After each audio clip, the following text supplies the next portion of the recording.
Hey, everybody. Randy Patterson here with Boomerocity.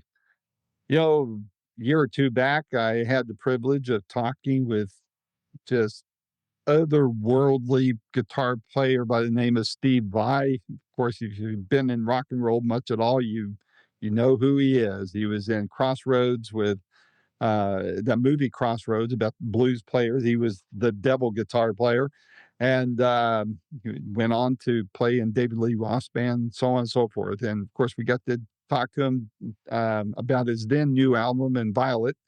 And he's on tour now with Joe Satriani, who happened to be his guitar player beginning when Steve was 12 years old. And then later on this year, he's going to be doing what they call the Beat Tour. You see both of these tours behind me here on the posters, but Beat has to do with the music of King Crimson. I mean, you're talking about some complicated stuff, but Steve's going to be on the road with Adrian Bellow and Tony Levin and Danny Carey. And gosh, or no, I'm sorry, I said Carly, I meant Carey. But if you can see either one of these shows from either one of these tours, go see them. Oh my gosh, what a treat that'll be. So I hope to catch them as well. But anyway, I think you guys will love this interview. It's very fun, very laid back, as most of my interviews are. And Steve just kind of tells it like it is. So if you don't mind, though, would you mind hitting the like button on whatever you're watching or listening to this on, as well as subscribing to us, both on any of the podcast platforms you're listening to, or YouTube, or Star Worldwide Networks?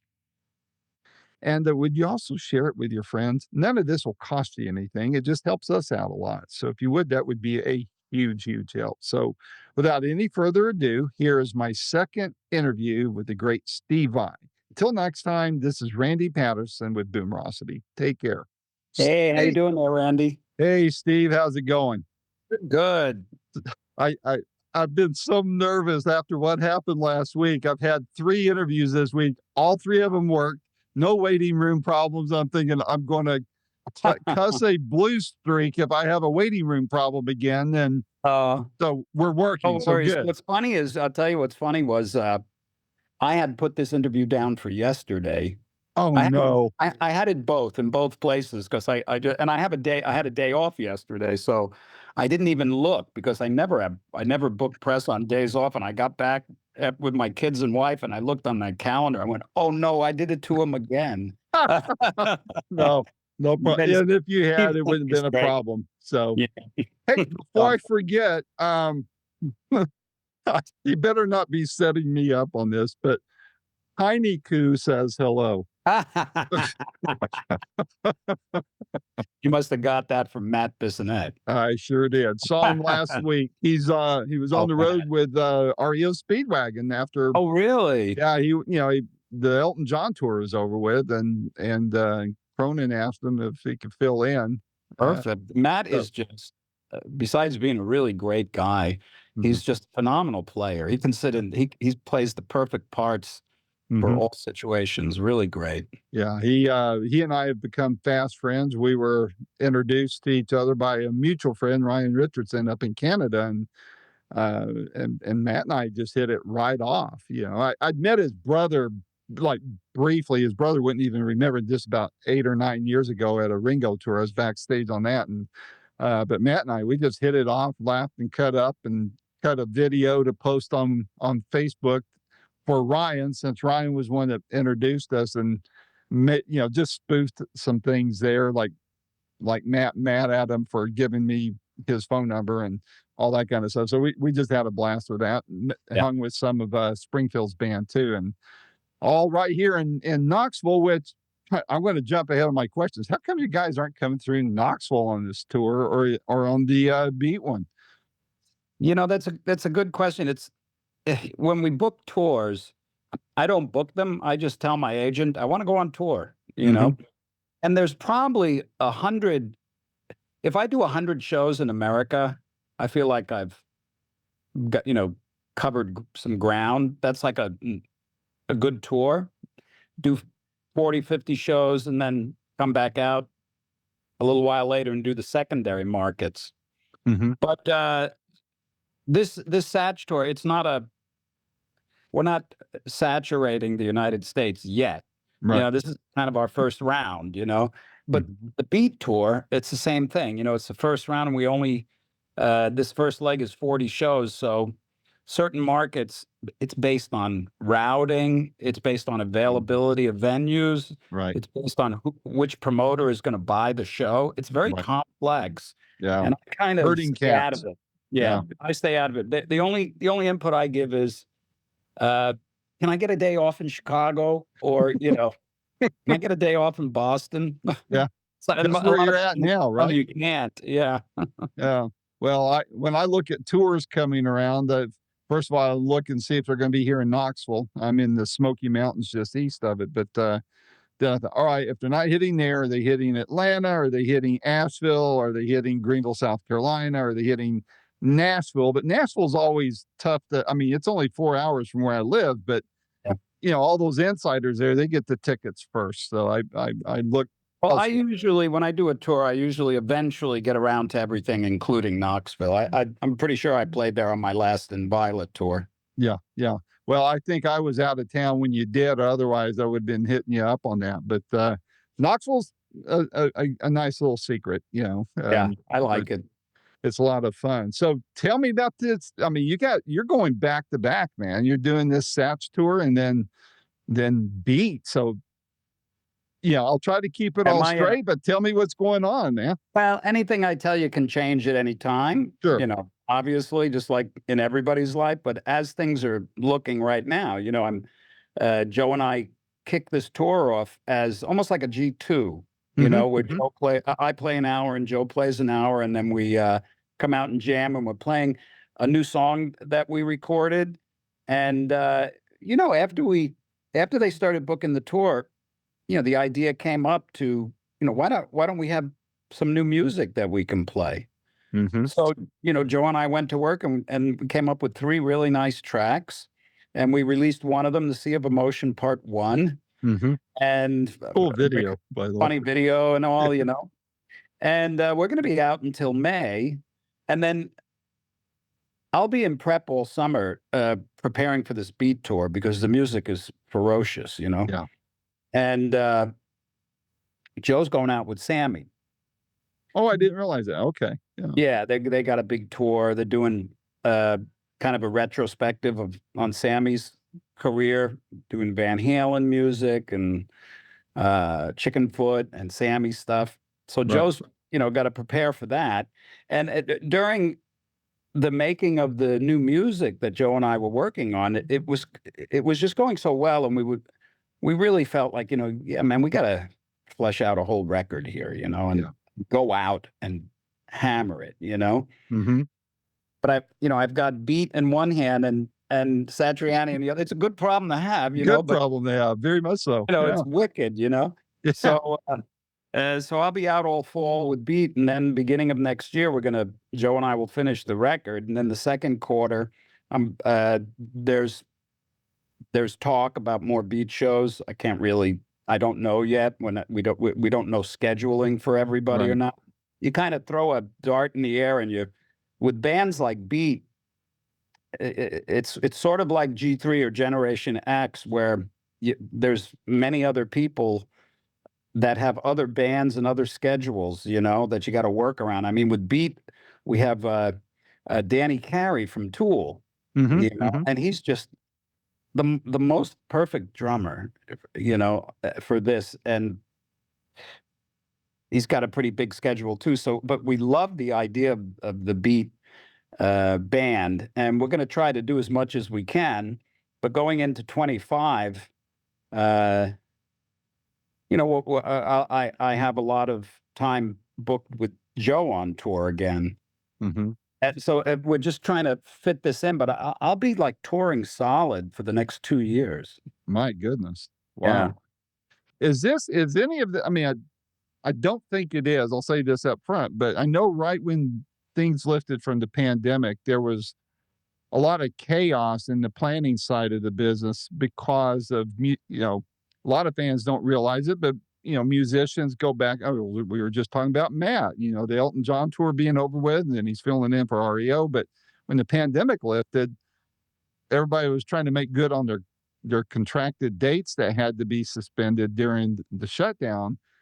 Has pretty much all of that been, from your perspective, has all that been ironed out, and all the obligations that were postponed during the shutdown, is all that pretty much clear out, and it's just everybody's schedules now as being purely post-pandemic? Well, I think right around now things are starting to, the equilibrium is centering, during the pandemic, many people suffered, as you know, Mm-hmm. but some people thrived. And I happen to be one of those people because I had a little studio and I wasn't planning on touring. And I was planning on recording orchestra music in Europe, and that I had to move several times. Mm-hmm. But during the pandemic, I recorded In Violet, which was my last studio record. Right, and that's when we And last talked. Yeah. yeah, and I also recorded a solo, I'm not finished with it, but it's a solo acoustic vocal record. Oh, cool. Yeah, and I have about 4 hours of orchestral music that I recorded, So there's a whole bunch of stuff just sitting on the shelf waiting for all this touring to be completed.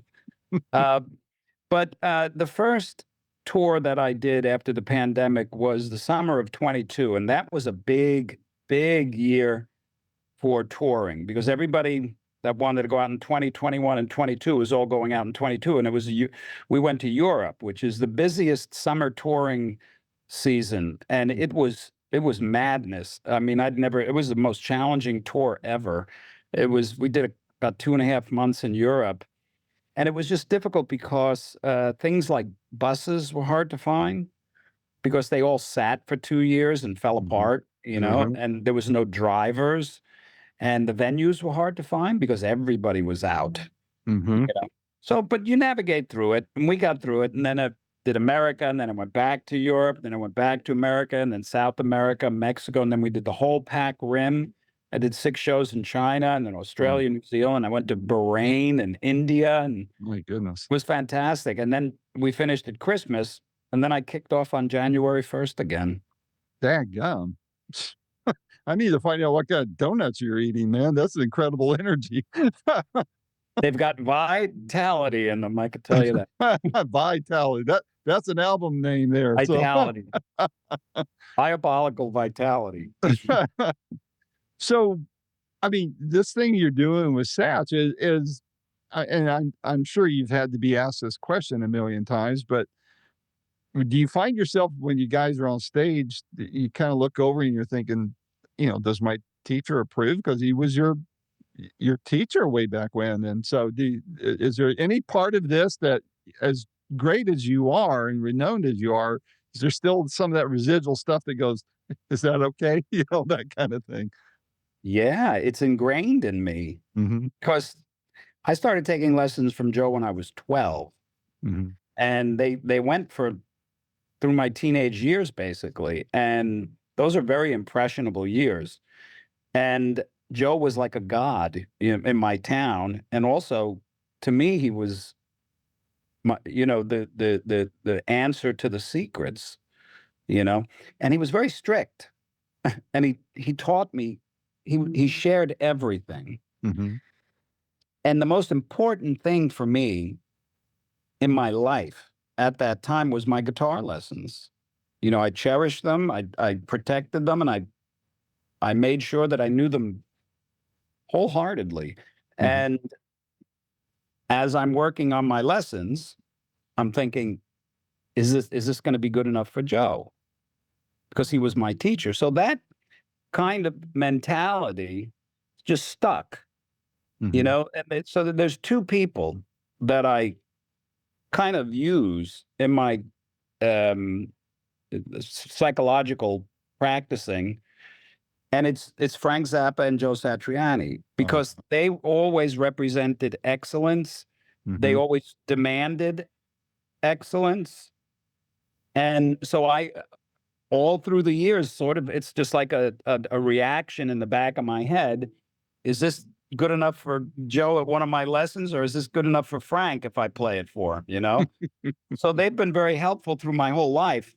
And when I'm on stage with Joe, you know, we've been friends for 50 years, you know, and we've gone through so much. You know, we rose together. We play. We're in the same kind of field. Mhm. You know, we play not you know, similarly, but you know, different. Distinct differences, yeah. Yeah, there's distinct differences, but there's certain similarities. We both have sort of an affinity for the bizarre, you know.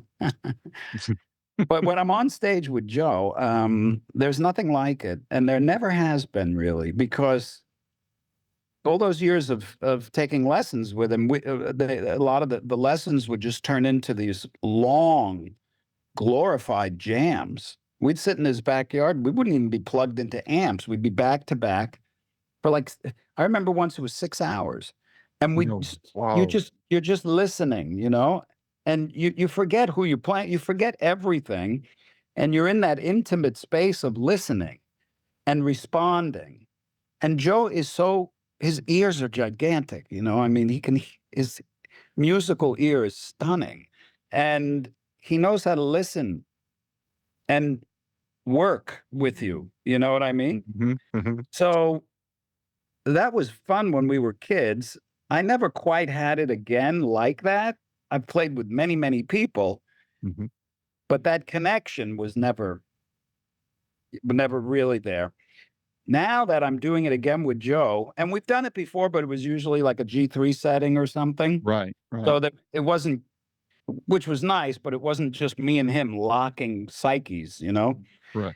And when we're doing that, that's one of the greatest payoffs, man. And it's sure, yeah. Do I want to impress my teacher, so to speak? That's still in the back of my head. But what's really going on is listening and connecting, Mhm. because it's But music. You know, you yeah, got to play music. and related to that, I mean, I've read a lot of accounts in the presses, especially years ago, when one band would be a little intimidated by the other, you know, things like that. I know that's a little different between you and Joe, but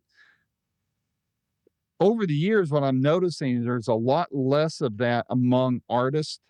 And I'm wondering if that just a maturity, a confidence, a security in one's own skin and talent, or is it a thing where, you know, people our age, and we're baby boomers, we're, you know, in our 60s and 70s, we set aside our egos. I mean, I do it with interviews I do. People want my help that run their own podcasts and such. I mean, I'm not threatened by them, and they're not threatened by me. But is there a thing where we just reach that age of where we set aside our egos and we just we do it for the love of what we do? Are you finding that in your orbit? Now that kind of momentum happens differently in people. Some people, as they, uh, I think most conventionally, as people grow older, they chill out more.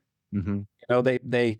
I know for me, I could see it. You know, I could feel it. You become more conservative in certain with certain things, and also you just stop trying to change things you can't, Right. and you become more concerned with your own happiness, Hmm. which is of vital importance, because if you don't have your own happy, you don't have anything to give to anybody else, you know? Right. There's So, conversely, for some people, the psychological pressure of getting older, losing certain facility, or, you know, sexual attraction, stuff like that, it's hell. You know, it's like a hell, and it gets worse and worse Mhm. psychologically. And then maybe at some point when they get older, they surrender. You know, I've gone I feel as though I've gone the previous route. I've lightened up a lot and relaxed a lot more, and a lot of that has to do with my. I'm a spiritual seeker. You know, I study a lot of esoteric stuff, Mhm. but I think that in the case of someone like myself, I never really. I always wanted to be able to keep up and be able to contribute in ways that were powerful. And I always felt that I had my own voice, and I wasn't the best guitar player by any means, but I didn't want to play like anybody else. I'm very happy with the way I like the way I play. Weird, quirky, unexpected, but as I've grown older, the thing that I notice is you feel more free to do things that you've maybe had in the back of your mind that were overly creative, in that you may not have done them earlier in life because of certain fears of not fitting in or failing or this kind of thing. So that's one of the things I notice. You can become braver, so to speak, with your own creativity. Very cool. Well, and of course, the technology evolving like it has been, that facilitates that so much. I mean, Yeah, certainly does. and so, well, on this beat tour you have coming up, gosh, I mean, talk about intimidation. I've read some pretty good stuff of who's endorsing you and all this other stuff. Share with fans again. I'm sure you've done it 1,000 times already, but talk about this beat tour coming up. If I can't see you on the Sats tour, I'm going to bust my butt to try to catch you on the beat one. So, Well, the music is very different, that's for sure. yeah. I loved King Crimson as a kid, and their '80s records were like milestones. They're like, monoliths. Those Mhm. records are so brilliant and so beautiful and so complex and so accessible. Mhm. And Adrian Blue, I was always a fan of Adrian. I kind of took his when he left Frank, I joined Frank Mhm. Zappa. So there's a lot of kind of parallels there. And before the pandemic, Adrian called me and asked me if I'd be interested in doing this. And at first I thought, yeah, oh my God, yeah. Because, I've been doing my stuff, been making solo records and touring for 35 years. And this just felt like a great opportunity to play some great music with some incredible musicians. Mhm. And I thought, yeah, I'll take a couple of months and, a year to learn it and a couple of months to tour it. And, yeah, my first concern was that uh, Father Robert was okay with all this, Mhm. and Adrian assured me that not only was he okay with it, he was, supporting it and encouraging it, and he even suggested the name Beat. Mhm. So that's good. And then the second thing I said, well, I have to make sure I can play this stuff. Hmm. There was a 30-year-old Robert Fripp at the top of his game doing freakazoid stuff, man, Mhm. and continued through his whole career. He is just like a scientist. I mean, his musical ear is untouchable, and the technique that he developed. I mean, his discipline is well known, Mhm. and he was a fierce, disciplined practicer, and he developed a very unique, beautiful style. Uh, and that's what one of the things between him and Adrian. That's those records. The way the guitars move and the polymetric aspects of it. No, it's just fantastic. It's hard to play, Mhm. 'cause it's Fripp, um, but it's glorious. So we talked about it, and then the pandemic hit, and Mhm. once that happened, that was off the table, and then I started recording. I finished in Violet, and I really wanted to tour with that. So I did 194 shows in 51 countries. And then Adrian, called again, and I said, okay, let's do this thing. And there you have it. Uh, uh, I saw that picture you posted the other day of you and Fripp together. That Mhm. was that was Isn't that nice? yeah, very nice. I bet you have that framed already, huh? A couple others too. Yeah, I bet. So I got to go back to the Inviolate thing though. That monster guitar you created, how did that hold up for you? I mean, you didn't take it on tour all the time, did you? Yeah, I took it. The only time I didn't take it was the very first European leg, because I had shoulder surgery. I remember that from Yeah, last and time we talked. it was healing, and then halfway through, I tore another tendon. I got another surgery, and I couldn't play I couldn't even get my arm over the Hydra. So I left it home that first leg, and when we got to America and we did that leg, I I brushed up and got it together, and I was able to play it. But then we went back to Europe and did another whole tour, and by that time I was very comfortable on the Hydra. And then I took it to South America and Mexico, and then I took it everywhere after that. I got it here. I'm going to be playing it in 2 hours. Wow.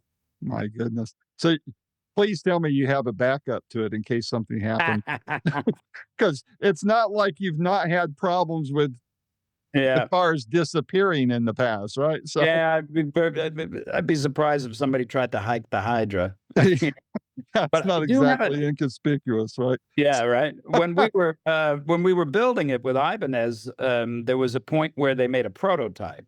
Mhm. I have that, and that's called the Hyena. And it's very ugly. It's not finished. It was just to kind of like it works, but it was to get To get the the feel of necks, it. make sure the feel was right, which was good because there was things that had to change. Wow. So there's no backup. I'm so I haven't. There's I think 3 shows on the tour.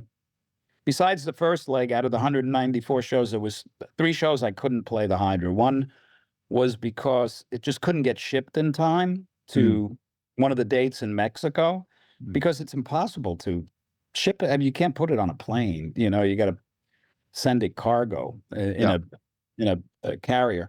So that was really expensive. We did 10 shows in South America, and it cost $60,000 just to ship the Hydra around to holy each. crap. Yeah, so my brilliant guitar tech devised this way to take the necks off the Hydra and make 2 cases. So he's figured out how to disassemble the Hydra in 6 minutes and reassemble it in 21 minutes with all new strings. I don't know how he does it, but he does that whenever we take the Hydra on a tour where I don't have a tour bus. So that's like, So how much did that reduce the shipping cost by? Thousands and thousands. I would hope so. You're talking hundreds of dollars, Yeah. opposed to tens of thousands. Yeah. Well, we've mentioned Matt earlier. It always amazes me how small the music world really is when it comes right down to it, because last time you and I talked, we talked about Andy Timmons, who he and I were practically neighbors before I moved to Tennessee. I was living in McKinney, Texas, where he lives. And but then I talked to Matt a couple weeks ago, and he and Andy are doing things together. They have a little wow super group that they've got going on. I think the album's coming out anytime now, but it just amazes me how you guys all just kind of find each other, and how that all works out. So that would be something that'd be worth the price of admission, as well as seeing all you guys playing together and just noodling it, just having fun and winging it and seeing what would evolve. Well, Andy's he's a phenomenal musician, guitar player. Just he can stand in any party and make it all work. And Matt's a really good songwriter. Yes, he is. Yeah, that's one of the things that he's done more than I think most people know.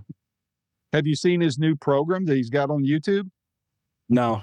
It's called A Song in a Day, and the whole premise, he and Greg, and oh god, I forget, it's a producer friend of theirs. It's the 3 of them, and the whole premise is starting from early in the morning until late at night, writing and creating a song.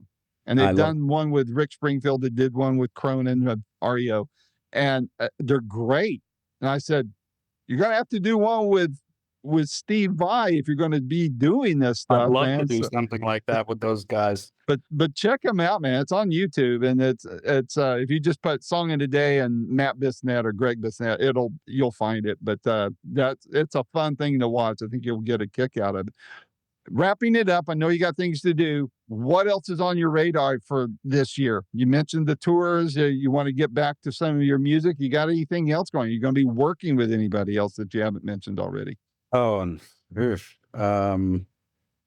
well, there's kind of some little things, really for me, it's about this Joe tour, the Joe recordings with Joe, preparing for Beat, and the Beat tour. And that's really what I'll be doing till the end of the year and next year.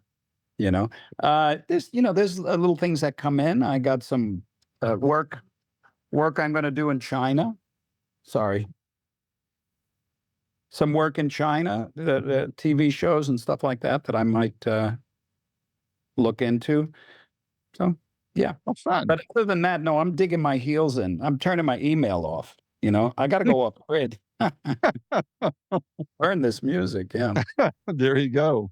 Well, Steve, what an honor again to talk to you. And my door's always open. I know I'm a small player, but I'm a loyal one. So anytime I can help you plug your work, I'm more than happy to do it. Of course, Steve Karras is great to work with. He's my brother from another mother. Yeah, so, thank you so much. I appreciate the support, and I love your background there. Well, I created 3, just so you know who's working for you. I created 3, and I shot them over to Steve. I said, "Which one do you like?" And I was hoping he would pick this one, but I wasn't going to to plant the seed. But he picked the same thing I did, so we were on the same wavelength there. So anyway, next time let's do it again, and if anything else comes up, I'd be happy to help you plug it any way I can. Thank you so much, Randy. Much appreciated, brother. All right. Stay safe and talk to you soon. Take care.